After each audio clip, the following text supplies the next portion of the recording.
जय हिंद। तो चलिए इसमें आगे हम स्टार्ट करते हैं। यहाँ पे महत्वपूर्ण जो हम अधिनियम को देख रहे थे और यहाँ पे 1858 से मतलब 57 से जो पहले हमारा यानी 1857 की क्रांति से पहले जो हमारा था अधिनियम, हमने उसको यहाँ पे क्लियर कर लिया था। अब हम यहाँ पे देखेंगे 1857 के बाद यानी जब अंग्रेज पिटा गए सब, तब हमारा जो कौन कौन सा अधिनियम को लाए सब, भारत शासन अधिनियम, उसके बारे में आज हम यहाँ पे डिस्कस करेंगे। तो अगर आपने उसको अभी नहीं देखा है तो आप उसको जरूर से देख लीजिएगा, तो ही आपको ये आसान तरीके से क्लियर होगा, वरना आप इसको मतलब कि आपको समझ में नहीं आएगा। तो आप उस पहले वीडियो को जरूर से देख लीजिए, उसके बाद इसको आसान तरीके से समझ पाएंगे। चलिए इसको स्टार्ट करते हैं। तो अगर आपने नहीं देखा है तो आपको उसका लिंक डिस्क्रिप्शन बॉक्स में मिल जाएगा, आप वहां से उसको देख सकते हैं, या फिर आप प्ले स्टोर में भी जाकर देख सकते हैं। ठीक है, चलिए स्टार्ट करते हैं और समझते हैं यहाँ पे महत्वपूर्ण अधिनियमों को। और जो लोग देख लिए भाई उनके लिए तो और भी भाई ईजी होगा। चलिए स्टार्ट करते हैं। तो देखिए इसमें हमारी क्या है कि महत्वपूर्ण अधिनियम हमने 1857 से पहले का हमने देख लिया है। अब बात कर देखेंगे जब अंग्रेज पिटा गए सब, दिमाग ठंडा हो गया, तब समझ में आया भाई कि कोई भी वहां पे रह के यहाँ पे जो कानून है वो नहीं बना पाएगा। तो देखिए तब हमारा आ गया 1858 का। ठीक है, 1857 में पिटा गया सब, 1858 का हमारा भारत शासन अधिनियम आ गया। भारत शासन अधिनियम। ठीक है, अधिनियम। तो अब हमारा भारत जो कि शासन अधिनियम आ गया कब भाई, तो यहाँ पे 1858 का। अब इसमें भाई क्या कह दिया गया कि जो ब्रिटेन के द्वारा जो बन करके कानून आ रहा था, उसमें जो उनकी कंपनी थी यानी ईस्ट इंडिया कंपनी थी, उस कंपनी को क्या कर दिया गया कि यहाँ पे समाप्त कर दिया गया। यानी जब अंग्रेज जान गए सब कि भाई उन सब के मतलब कि वहां पे जो कानून बना रहे हैं यहाँ पे लागू नहीं हो पाएगा यहाँ पे, क्योंकि यहाँ पे रह करके हमको यहाँ पे कानून बनाना पड़ेगा, इसलिए उन लोगों ने उस कंपनी को ही खत्म कर दिया। जो ईस्ट इंडिया कंपनी थी उसी को यहाँ पे खत्म कर दिया। यानी इसमें क्या कहेगा कि जो हमारा 1858 का जो भारत शासन अधिनियम था, इसमें हमारा उस कंपनी को ही, जो कंपनी थी कंपनी, उसी को क्या कर दिया गया, समाप्त कर दिया गया। अब भाई जब कंपनी समाप्त हो जाएगी तो कंपनी में ही हमारा लाया गया था द्वैध शासन। यानी द्वैध शासन में हमारा लाया गया था, एक हमारा निदेशक मंडल था, एक हमारा नियंत्रक मंडल। यानी इसमें हमारा जब कंपनी को ही समाप्त कर दिया जाएगा तो इसमें द्वैध शासन था, द्वैध शासन ये भी हमारा भाई खत्म हो जाएगा। अब जब द्वैध शासन भी खत्म हो गया तो हमारे द्वैध शासन में भाई दो चीजें थी, एक नियंत्रक मंडल, एक निदेशक मंडल। निदेशक जो था हमारे व्यापार के लिए था, तो निदेशक भी भाई खत्म हो गया, नियंत्रक भी खत्म हो गया, नियंत्रक। ठीक है, यानी जब हमारे कंपनी ही नहीं रही तो ये सब रहेंगे सब, बताइए आप ही, क्योंकि द्वैध शासन में हमारा दोनों था, यानी निदेशक और नियंत्रक, दो तरीके से हमारे जो कि शासन करते थे लोग। तो जब यही खत्म हो गया तो दोनों हमारा खत्म हो गया। और कंपनी को समाप्त करने के बाद इन्होंने जब कंपनी को समाप्त कर दिया तो अपना एक क्या किया कि यहाँ पर एक हमारा जो कि इंडिया पर जो शासन हो गया, यानी जो इंडिया था, इंडिया पर शासन जो है वो ब्रिटेन के राजा को दे दिया, यानी क्रोन को दे दिया। ठीक है, क्रोन को, मतलब कि जब इन्होंने कंपनी को समाप्त किया तो यहाँ पे क्या कर दिया कि यहाँ पे ब्रिटेन पर मतलब जो इंडिया पर अब शासन हो गया वो किसका हो गया, तो यहाँ पे क्रोन का हो गया। क्रोन मतलब क्या होता है कि राजा। ठीक है, वहां पे ब्रिटेन में इसको क्रोन कहा जाता है। तो यानी राजा को शासन दे दिया गया, यानी इंडिया पर क्रोन को यानी राजा को शासन कब दिया गया था, तो हमारे यहाँ पे 1858 के भारत शासन अधिनियम के तहत जो कि दिया गया था। और इसमें जो राजा जो है वो अपने लिए एक प्रतिनिधि को रखा था। ठीक है, प्रतिनिधि भाई क्या कहलाता था, तो वहां पे वायसराय कहलाता था, वायसराय। ठीक है, वायसराय कहलाता था, यानी ये राजा का प्रतिनिधि होता था। तो ये जो वायसराय होता था ये राजा का प्रतिनिधि होता था। और इसने मतलब कि अपने मतलब कि हमारे लिए जो कि आसानी रहे इसलिए जो कि वायसराय को रख लिया। राजा भाई इंडिया पे शासन करना तो भाई वायसराय होने चाहिए, मंत्री भी होने चाहिए। ठीक है, तो इसलिए वायसराय को रख लिया। वायसराय भी बहुत भाई बड़े होते थे, छोटे मोटे वायसराय नहीं होते थे वो, मतलब पहले के बहुत ज्यादा जो पुराने हो जाते थे उनको वायसराय बना दिया जाता था। तो अब ये जो वायसराय थे, वायसराय पर भी नियंत्रण रखने के लिए इन्होंने क्या किया कि जो राजा था उसने अपना एक जो कि राज्य मंत्री को रख लिया। ठीक है, राज्य मंत्री। ठीक है, इन्होंने क्या कर दिया कि एक राज्य मंत्री को रख लिया जो क्या करेगा कि इस पे यहाँ पे राज्य सचिव, यानी राज्य सचिव को रख लिया यहाँ पे। ठीक है, राज्य सचिव। ठीक है, राज्य सचिव को रख लिया। और राज्य सचिव क्या करेगा कि इस वायसराय पे क्या करेगा, नियंत्रण करेगा। यानी इसने राजा के प्रतिनिधि को यहाँ पे रखा, यानी वायसराय को यहाँ पे रखा गया राजा के द्वारा, लेकिन उस पर भी नियंत्रण करने के लिए किसको रखा गया, तो यहाँ पे राज्य सचिव को रख लिया गया यहाँ पे राजा मतलब कि वायसराय पे नियंत्रण करने के लिए। तो ये आपको क्लियर हो गया। इस 1858 के भारत शासन अधिनियम के तहत कंपनी को ही समाप्त कर दिया गया और यहाँ पे तो ये सब समाप्त हो जाएंगे। और यहाँ पे क्रोन को यहाँ पे जो कि इंडिया का शासन दे दिया गया था, और इसमें वायसराय और यहाँ पे राज्य सचिव थे जो कि हमारे मंत्री थे एक प्रकार के। ठीक है, मंत्री। तो ये आपको क्लियर हो गया। आगे बढ़ते हैं। तो अब हमारा इसके बाद आ गया 1861 का। ठीक है, 1861 का अधिनियम आ गया। इस अधिनियम के तहत यानी जो भारत शासन अधिनियम है यही सब हमारा, तो भारत शासन अधिनियम यानी 1861 का जो हमारा आया, इसके तहत भाई क्या किया गया कि 1861 में हमारे यहाँ पे विभागीय प्रणाली को बना दिया गया, विभागीय प्रणाली। ठीक है, विभागीय प्रणाली को इसमें ला दिया गया। और विभागीय प्रणाली में माने मतलब कि अलग अलग विभाग आ गए थे, इसमें बहुत सारे विभाग आ गए थे, जैसे कि रेल विभाग हो गया, संचार विभाग हो गया, आपदा प्रबंधन विभाग हो गया, इस प्रकार से बहुत सारे पुलिस विभाग हो गया। तो अलग अलग जो विभाग है इसमें स्टार्ट कर दिए गए थे। तो यहाँ पे 1861 के हमारे यहाँ पे जो भारत शासन अधिनियम में, और इसमें क्या किया गया कि जो हमारा विभागीय प्रणाली था इसी के तहत हमारा भाई मंत्री भी होने चाहिए, तो ही तो भाई विभाग पे नियंत्रण हो पाएगा। तो इसमें मंत्रालय का भी गठन किया गया, यानी मंत्रालय को भी इसमें बनाया गया। ठीक है, मंत्रालय को बनाया गया और पहली बार मंत्रालय को बनाया गया और इसमें हमारा इसको क्या किया गया कि अध्यादेश का पावर दे दिया गया। ठीक है, अध्यादेश। ठीक है, अध्यादेश का पावर सबसे पहली बार किसको दिया गया था? तो यहाँ पे मंत्रालय, यानी 1861 के तहत भारत शासन अधिनियम जो हमारा लगाया गया था उसी के तहत हमारा पहली बार अध्यादेश का जो कि शक्ति दिया गया था। ओके, तो क्लियर हो गया। आपसे क्वेश्चन पूछ सकता है कि अध्यादेश का शक्ति सबसे पहले किसका मतलब कब दिया गया था? तो 1861 के भारत शासन अधिनियम के तहत जो कि दिया गया था। क्लियर, आगे देखते हैं। तो अब इसमें क्या कह दिया गया कि अब इसमें विभागीय प्रणाली को बना दिया, मंत्रालय भी बन गया। अब इसमें हाई कोर्ट की भी स्थापना कर दी गई थी, जैसे कि मैंने आपको बताया था कि 1773 में आपका सुप्रीम कोर्ट बना था। तो इसमें आपका क्या बना दिया गया कि यहाँ पे 1861 में हाई कोर्ट, और इसमें पहली बार यहाँ पे आईपीसी की धारा, ठीक है, आईपीसी की धारा और सीआरसीपी की धारा, ठीक है, सीआरपीसी की जो धारा है वो पहली बार इसमें जोड़ी गई थी। ये सब धाराएं हैं, ये मतलब जब बताई जाती हैं, जब कोई भी जैसे पुलिस में भी कोई भी भर्ती ले लेता है तो मतलब जो उसका हो जाता है, निकल जाता है, तो इसमें बताया जाता है सब आईपीसी की धारा कैसे कैसे धारा को लगाना है, सब चीज बताया जाता है। तो पहली बार इसमें कब हाई कोर्ट में बनाया गया? तो यहाँ पे हाई कोर्ट को कब बनाया गया? तो यहाँ पे 1861 में। और पहली बार आईपीसी और सीआरपीसी की धारा कब भाई जोड़ी गई थी? तो यहाँ पे 1861 में ही जोड़ा गया था। तो क्लियर इतनी बात, आगे बढ़ा जाए, इतना आपको समझ में आएगा होगा। आगे बढ़ते हैं। तो अब हमारा 1861 के बाद हमारा आ गया 1800 कौन सा भाई? तो 1861 के बाद हमारा आएगा 1876। 1876 में भाई क्या किया गया? बस एक काम इसमें किया गया कि जो यहाँ पर राजा को शासन दे दिया गया था, यानी जो हमारा भारत शासन अधिनियम जो हमारा 1858 था, इसमें राजा को शासन जो कि दे दिया गया था। अब इसी में से उनको उठा करके और यहाँ पे क्या कर दिया गया कि अब राजा शासन नहीं करेंगे, अब भाई शासन करेंगे कौन? तो यहाँ पे जो ब्रिटेन की महारानी, ठीक है, ब्रिटेन की महारानी, ठीक है, अब शासन दे दिया गया ब्रिटेन की महारानी को कि अब भाई आप क्या करिए कि इंडिया पे शासन करिए। ठीक है, तो क्लियर हो गया इतना। तो यहाँ पे अब इंडिया पे शासन भाई कौन करेगा? तो ब्रिटेन की महारानी करेंगी। किसके तहत भाई? तो 1876 के भारत शासन अधिनियम के तहत। तो क्लियर, आगे देखा जाए इसमें। तो अब इसमें क्या आपको यही याद रखना है। उसके बाद हमारा आ गया 1800 यहाँ पे 76 के बाद हमारा कौन सा आएगा? तो 92 आ जाएगा। ठीक है, 76 के बाद हमारा 92। तो अब 1892 के जो हमारा संविधान मतलब कि जो हमारा भारत शासन अधिनियम को लाया गया था, तो इसमें अंग्रेजों ने भाई क्या लाया कि इसमें पहली बार बजट पर बहस करने का अधिकार दिया गया। बजट पर बहस करने के लिए पहली बार इसमें अधिकार दे दिया कि आप बजट पर भी बहस कर सकते हैं। यानी जैसे कि बजट की चर्चा हमारे भारतीय संविधान के अनुच्छेद मतलब कि जो अनुच्छेद है वो हमारे 112 में उसकी चर्चा की गई है। बजट है, प्राक्कलन है, विनियोग है, ये सारी चीजें। तो पहली बार बजट पर बहस करने का अधिकार कब दिया गया था? तो यहाँ पे 1892 के जो हमारा भारत शासन अधिनियम है उसी के तहत जो कि दिया गया था। क्लियर, आगे देखा जाए इसमें। तो बजट पर बहस और इसमें यहाँ पे निर्वाचन को भी स्टार्ट कर दिया गया था। ठीक है, निर्वाचन, पहली बार निर्वाचन भाई को भी स्टार्ट किया गया था। तो अब निर्वाचन करने का अधिकार जो है पहली बार 1892 में हमारा जो कि पहली बार यहाँ पे भारत शासन अधिनियम 1892 के तहत निर्वाचन करने का पहली बार अधिकार मिला था। और किसको भाई मिला था? केवल इसमें मेल जो है, मेल यानी जो पुरुष है, केवल वही जो कि इसमें अपना क्या कर सकते थे कि निर्वाचन कर सकते थे। महिलाओं को इसमें नहीं दिया गया था। आगे इसमें आएगा, महिलाओं को भी दे दिया गया था। 1900 जो हमारा 19 का अधिनियम भारत शासन अधिनियम आया उसमें महिलाओं को भी वोट करने का अधिकार जो कि दे दिया गया था।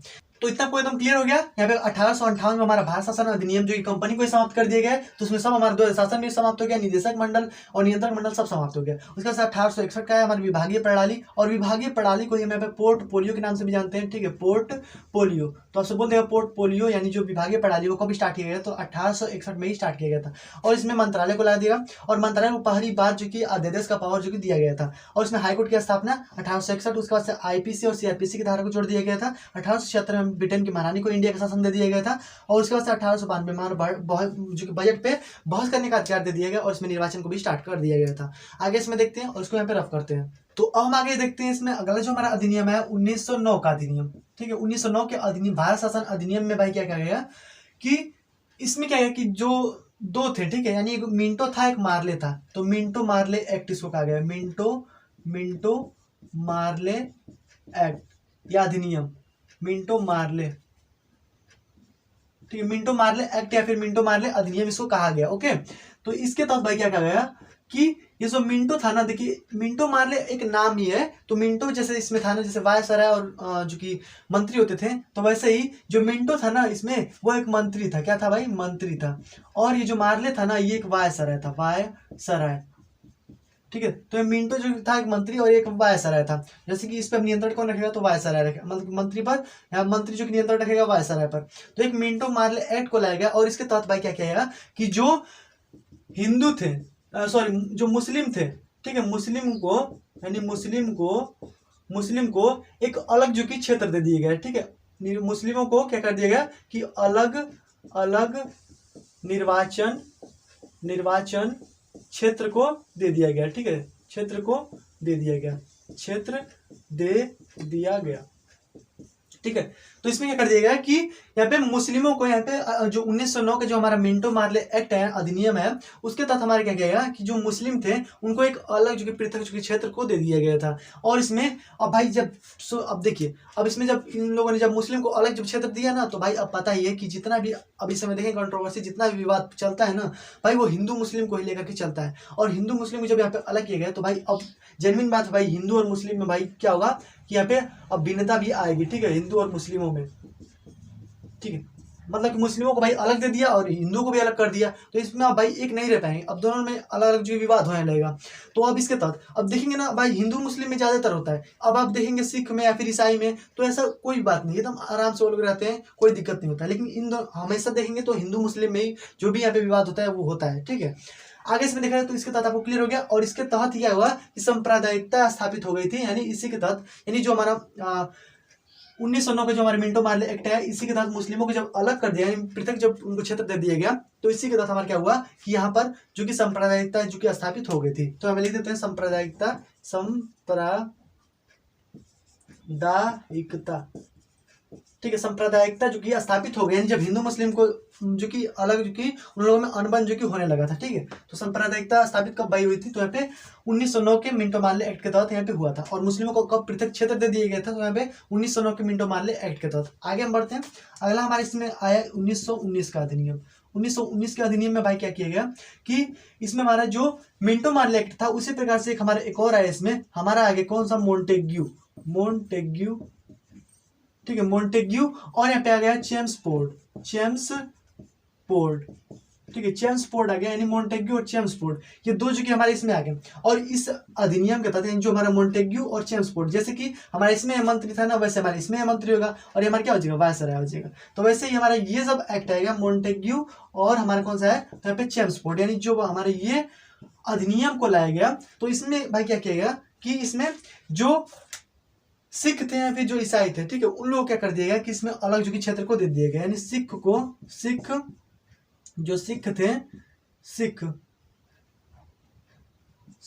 थे, ठीक है, और जो ईसाई थे, इन लोग क्या कर दिया कि अलग जो कि क्षेत्र दे दिया गया। ठीक है, अलग क्षेत्र। ठीक है, अलग जो कि इनको क्षेत्र जो कि दे दिया गया था, यानी सिख और ईसाई को अलग क्षेत्र दे दिया। लेकिन आप भी अब देखेंगे तो यहाँ पे इन लोगों में भाई कोई भी दिक्कत नहीं होता है, ये लोग आराम से भाई रहते हैं। एजुकेशन सिस्टम को भाई एकदम संभाल कर रखे हैं भाई ईसाई लोग। इन्हीं का भाई इस समय बहुत सारे जो कि एजुकेशन सिस्टम चलते हैं और इन्हीं के तहत तो भाई यहाँ पे जितना भी अब एजुकेशन चल रहा है ना, इन्हीं की बदौलत तो रुका हुआ है ना। तो आजकल के ये सब नेता मशरूम से कुछ होने वाला नहीं है, ठीक ना। तो देखिए, तो यहाँ पे जो कि सिख और ईसाइयों को भी अलग कर दिया गया भाई, किसमें? तो यहाँ पे 1919 के यहाँ पे जो मतलब इनको पृथक जो कि क्षेत्र दे दिया गया था। कब भाई? तो 1919 के यहाँ पे मोंटेग्यू चेम्सफोर्ड एक्ट जो आया था हमारा, ठीक है। और इसमें मुस्लिमों को भाई को दिया गया था अलग क्षेत्र, तो 1919 के मिंटो मार्ले एक्ट के तहत। तो क्लियर हो गया इतना। और आपको पता होगा कि इसी के तहत यहाँ पर 1919 में ही हमारे यहाँ पे जलियांवाला बाग हत्याकांड हो गया। जलियांवाला बाग हत्याकांड। तो अब ये वाला जब हमारा कांड हो गया ना, तो अब भाई इसमें लोग भड़क गए खूब। इसमें एक जनरल डायर था जिसने क्या कह दिया कि जब ये लोग विरोध कर रहे थे तो उसको क्या कर रहे थे कि उसमें जाकर के फायरिंग कर दिया, गोली चला दिया जलियांवाला बाग हत्याकांड में। तो यहाँ पे उसमें ये हमारा जलियांवाला बाग हत्याकांड हो गया, वहाँ पे गोली जब चला दी जनरल डायर तो। और इसी के तहत भाई लोग एकदम बहुत ज्यादा भड़क गए, अब एकदम खोज रहे थे। जब यहाँ पे मोंटेग्यू और चेम्सफोर्ड निकलते थे बाहर ना, तो उनको कहते थे कि देखिए निकल रहे हैं ना बाहर, तो यहाँ पे 4 को और लेके चलिए ना, तो फिर ले जाने के लिए कोई नहीं रहेगा। इतना मतलब कितना धमकिया दे मतलब उनको धमकिया जाते थे ना, कितना जो डर जाते थे। अब डर करके ना अब सोचे कि अब भाई इन लोगों को शांत करना पड़ेगा, विद्रोह एकदम ज़्यादा कर दिए थे। तो अब इन लोगों को निकलने नहीं दे रहे थे बाहर एकदम घर से। तो अब इन लोगों ने क्या किया कि अब सोचा कि भाई थोड़ा कुछ किया जाए इन लोगों के लिए, विद्रोह को शांत करने के लिए। तो इन्होंने क्या किया ना कि भारत में, ठीक है, भारत में क्या किया कि द्वैध शासन को स्टार्ट कर दिया। यानी केंद्र में जो है कि शक्ति जो रहेगी पूरी पूरी अंग्रेजों को रहेगी। यानी केंद्र में जो शक्ति रहेगी, केंद्र की जो शक्ति रहेगी वो पूरी किसको रहेगी, तो अंग्रेज को, ठीक है, अंग्रेजों को। तो यहाँ पे पूरी जो शक्ति रहेगी केंद्र पर अंग्रेजों को रहेगी। लेकिन इसमें क्या कर दिया गया कि इसमें राज्य में क्या कर दिया गया कि द्वैध शासन को स्टार्ट कर दिया गया, ठीक है, द्वैध शासन, ठीक है, द्वैध शासन को स्टार्ट कर दिया गया। और इसमें क्या किया गया कि जो भी यहाँ पे मतलब कि जो हस्तांतरित क्षेत्र रहेंगे, यानी इसमें द्वैध शासन में क्या किया गया कि भारत को और अंग्रेजों को, यानी दो पार्ट में इसको बांट दिया गया कि कुछ क्षेत्र भारत के मतलब के अंडर में रहेगा और कुछ जो रहेगा वो यहाँ पे जो कि अंग्रेजों के अंडर में रहेगा। तो यहाँ पे और टोटली जो रहेगा केंद्र पर हमारा शक्ति जो रहेगा वो अंग्रेजों का ही रहेगा। तो अब इसमें क्या कर दिया कि यहाँ पे भारत को भी, ठीक है, भारत को यहाँ पर इसमें जो कि द्वैध शासन में यहाँ पे बांट दिया गया। तो भारत को भी यहाँ कुछ मिल गया और यहाँ पे अंग्रेजों को भी, ठीक है, अंग्रेजों को भी। और ये जो भारत थे ना, ये भारत को क्या कर दिए कि यहाँ पे हस्तांतरित, जो कुछ काम लायक नहीं थे, हस्तांतरित जो क्षेत्र थे वो मतलब जो विभाग थे उन लोगों को दे दिया। जैसे कि यहाँ पे जो मतलब कि बेकार विभाग थे, जैसे कह लीजिए कि कचरा विभाग हो गया, यहाँ पे जो कि सफाई विभाग हो गया, ये सब विभाग जो है वो हस्तांतरित विषयों को जो हस्तांतरित जो विषय थे वो किसको दे दिए भाई, तो यहाँ पे भारत को दे दिए गए थे। और अंग्रेज सब क्या करें कि जो अपने लिए आरक्षित जो विषय थे, आरक्षित जो विषय थे उनको क्या कर लिए कि रख लिए। जो भी आरक्षित विषय थे वो अंग्रेज अपने पास रखे थे और जो भारत में कर दिए कि हस्तांतरित जो विषय थे वो उन लोगों को दे दिए, ठीक है, यानी भारत को दे दिए। तो अब भाई देखिए, अब ये लोग को पकड़ा दिए, अब भारत को पकड़ा दिए अंगुली। अब अंगुली से भाई पकड़ा दिए ना भारत को, तो भारत अंगुली पकड़ करके गला पकड़ना बहुत बढ़िया से जानता है। तो अब इन लोगों ने पकड़ा दिया है यहाँ पे अंगुली, यानी अब इसमें द्वैध शासन में कर दिया है कि यहाँ पे अंग्रेजों को भी शासन मिल गया और भारत को भी मिल गया। तो अब ये सब देखिए सब, अब धीरे धीरे करते करते हमको यहाँ पे केंद्र में भी जाना था कि केंद्र में भी अंग्रेजों को हटाना है। तो अब धीरे धीरे करते करते क्या किए कि अब इसके बाद क्या किया कि इसमें द्वैध शासन लगाया, तो ठीक है, अब उसके बाद इसमें लगाना चाहिए केंद्र में द्वैध शासन, और इसके बाद फिर हमारे यहाँ पे अंग्रेजों को यहाँ पे भगा देना है। ओके, तो देखिए कैसे यहाँ पे करना है। तो इतना क्वेश्चन में आ गया 1919 में मोन्टेग्यू जो हमारा आया था इसमें, और इसमें मोन्टेग्यू चेम्सफोर्ड हमारा एक्ट आया था। इसके तहत सिख और ईसाइयों को अलग जो कि पृथक क्षेत्र दे दिया गया था। और इसमें पहली बार देखिए, इसमें पहली बार ना हमारे यहाँ पे 1919 में ही हमारा पहली बार चूंकि महिलाओं को, ठीक है, महिलाओं को निर्वाचन करने का अधिकार जो कि दे दिया गया था, यानी वोट देने का अधिकार दे दिया गया था। ओके, और यहाँ पे निर्वाचन सबसे पहले लागू कब किया गया था, तो आपको याद होगा 1992, अभी मैंने आपको पढ़ा है। ओके, तो देखिए ये आपको क्लियर हो गया। आगे इसमें बढ़ा जाए तो देखिए इसमें अब यहाँ पे जालियांवाला बाग जब हत्याकांड हुआ तो इन्होंने क्या किया कि केंद्र पर जो शक्ति थी वो यहाँ पे अंग्रेजों की थी, लेकिन यहाँ पे राज्य में द्वैध शासन को लगा दिया गया था और भारत को यहाँ पे हस्तांतरित विषय और अंग्रेजों को आरक्षित विषय को दे दिया गया था। तो इतना आपको क्लियर हो गया। आगे इसमें बढ़े और इसमें देखते हैं 1919 के बाद हमारा आ गया 1935 का अधिनियम। अब अगला जो हमारा 1935 का जो हमारा अधिनियम आया, ठीक है, 1935 का जो हमारा यहाँ पे जो भारत शासन अधिनियम है, इसके तहत भाई क्या कहेगा कि जो चूंकि यहाँ पे द्वैध शासन में मतलब कि राज्य में द्वैध शासन कर दिया गया था, जिसमें अंग्रेजों को कुछ दे दिया गया था और यहाँ पे जो भारत वाले हैं उनको कुछ दे दिया गया था। तो देखिए रूल तो ये है कि यानी भारतीयों ने पहले क्या किया कि राज्य में द्वैध शासन लगाया, उसमें कुछ हिस्सों को ले लिया, और फिर यहाँ पे क्या करेंगे केंद्र में द्वैध शासन को लगाएंगे और उसमें कुछ हिस्सों को लेंगे। तो देखिए इसमें इन्होंने क्या किया कि राज्य जो था, राज्य में जो द्वैध शासन था उसी को क्या कर दिया कि समाप्त कर दिया। अब देखिए राज्य में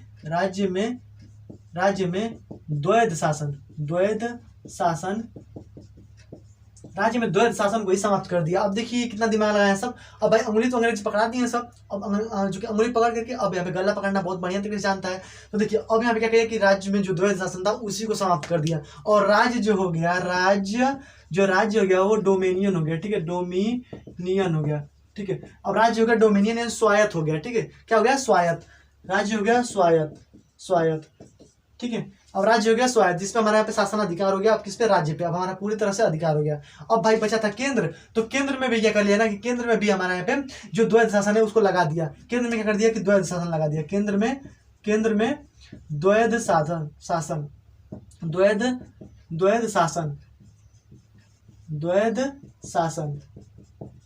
केंद्र में क्या कर दिया कि द्वैध शासन को लगा दिया, यानी और राज्य में से द्वैध शासन को पूर्णतः समाप्त कर दिया भाई। कब जो समाप्त किया था तो 1935 में। और फिर क्या कर दिया कि राज्य जो है डोमिनियन यानी स्वायत्त हो गया। अब इसमें क्या कर दिया कि यहाँ पे केंद्र में ही क्या कर दिया द्वैध शासन को लगा दिया। तो अब यहाँ पे कुछ यहाँ पे अंग्रेजों के पास था और यहाँ पे हम लोगों के पास भी जो कि आधा शासन आ गया था। तो अब हम लोगों ने क्या किया कि हम लोगों को यहाँ पे एक मजबूत संघ का निर्माण करना था। तो हमने क्या किया कि इसमें मजबूत संघ का निर्माण किया गया, ठीक है, मजबूत संघ का निर्माण। तो देखिए अब इसमें क्या किया कि जो अंग्रेजों के पास भाई आधा शासन बचा हुआ था, तो अब इन्होंने क्या किया कि अब हमें मजबूत संघ का निर्माण करना है अंग्रेजों को।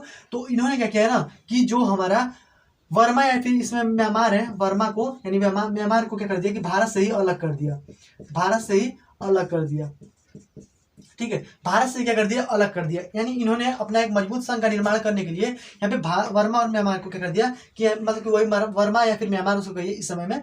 तो वर्मा को क्या कर दिया कि भारत से अलग कर दिया गया था। आपको पता है कि 1935 में ही जो वर्मा या फिर म्यांमार है उसको यहाँ पे अलग कर दिया गया था, ठीक है। तो आपको यहाँ पे पता होगा कि हमारा 1935 में ही वर्मा या फिर म्यांमार को यहाँ पे अलग जो कर दिया गया था। तो इसी के तहत जो कि भारत अंग्रेजों ने यहाँ पे वर्मा म्यांमार को अलग जो कर दिया गया था। कब भाई तो 1935 के यहाँ पे कौन सा अधिनियम, तो भारत शासन अधिनियम के तहत। क्लियर, आगे देखा जाए तो अब देखिए अब इसमें वर्मा जो म्यांमार है उसको यहाँ पे अलग कर दिया गया। और इसमें क्या किया गया कि इसमें प्रांतीय चुनाव को भी ला दिया गया था, यानी प्रांतीय चुनाव, ठीक है, प्रांतीय चुनाव, इसमें प्रांतीय चुनाव को भी स्टार्ट कर दिया गया था। कब भाई तो यहाँ पे 1935 के यहाँ पे भारत शासन अधिनियम के तहत। और इसमें क्या किया गया कि जब इतने सारी चीजों को लगाया गया, नहीं देखिए राज्य में जब द्वैध शासन को ही खत्म कर दिया गया और यहाँ पे जो हमारे यहाँ पे केंद्र में भी हमारे यहाँ पे जो कि द्वैध शासन को स्टार्ट कर दिया गया था, तो इसको क्या कहा गया ना, जो 1935 के जो हमारा भारत शासन अधिनियम था, इसको यहाँ पे कहा जा रहा है कि संविधान का क्या है, संविधान का क्या है भाई, तो ब्लू प्रिंट है, ठीक है, ब्लू प्रिंट, इसको संविधान का ब्लू प्रिंट कहने लगा, ठीक है। तो यहाँ पे क्या हो गया, संविधान का ब्लू प्रिंट भाई किसको कहा जाता है, तो यहाँ पे 1935 के भारत शासन अधिनियम को ही।